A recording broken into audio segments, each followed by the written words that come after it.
തൃശൂർ മലക്കപ്പാറയിൽ ആദിവാസി ഊരുമൂപ്പനെ മർദ്ദിച്ച സംഭവത്തിൽ പ്രാഥമിക റിപ്പോർട്ട് വനമന്ത്രി എ.കെ. ശശീന്ദ്രൻ തള്ളി. വിശദമായ റിപ്പോർട്ട് സമർപ്പിക്കണം എന്ന് ചൂണ്ടിക്കാട്ടിയാണ് പ്രാഥമിക റിപ്പോർട്ട് മടക്കിയത്.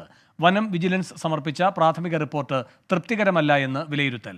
ഊരുമൂപ്പൻ വീരന്റെ ആരോഗ്യസ്ഥിതി പോലും വിശദീകരിക്കാതെയുള്ള റിപ്പോർട്ടാണ് സമർപ്പിച്ചിരുന്നത്. സൂരജ് സജി തൃശൂരിൽ നിന്നും കൂടുതൽ വിവരങ്ങളുമായി ചേരുന്നു. സൂരജ്, എന്താണ് ഈ സമർപ്പിച്ച റിപ്പോർട്ട് വനമന്ത്രി തള്ളാനുള്ള കാരണം? വേണു, കഴിഞ്ഞ ദിവസമാണ് ഈ വീരൻകുടിയിലെ മലക്കപ്പാറയ്ക്ക് സമീപം ഈ ആദിവാസികൾ ഒരു സമരം നടത്തി വന്നിരുന്നു. ആ സമരത്തെ തുടർന്ന് അല്ലെങ്കിൽ ആ സമരത്തിന്റെ ഭാഗമായി അവർ സ്ഥാപിച്ച കുടിലുകൾ പൊളിക്കുന്നതിനിടയിലാണ് ഈ ഊരുമൂപ്പനെ അടക്കം ഈ വനംവകുപ്പ് ഉദ്യോഗസ്ഥർ മർദ്ദിക്കുന്ന ഒരു സാഹചര്യം ഉണ്ടായിരുന്നു. ഇതേ തുടർന്നാണ് വനം മന്ത്രി അടിയന്തരമായ ഒരു റിപ്പോർട്ട് സമർപ്പിക്കാൻ ഈ വനം വിജിലൻസിന് നിർദ്ദേശം നൽകിയത്. പക്ഷേ ഈ സമർപ്പിച്ച റിപ്പോർട്ടിൽ തികഞ്ഞ ഈ അലംഭാവം ഉണ്ടായിരിക്കുന്നു എന്നുള്ളത് തന്നെയാണ് വനംവകുപ്പ് കണ്ടെത്തിയിരിക്കുന്നത്. ഇതേ തുടർന്നാണ് വീണ്ടും ഈ റിപ്പോർട്ട് മടക്കിക്കൊണ്ട് വിശദമായ റിപ്പോർട്ട് സമർപ്പിക്കാൻ നിർദ്ദേശിച്ചിരിക്കുന്നത്. കാരണം പരിക്കേറ്റ ഈ മൂപ്പൻ നിലവിൽ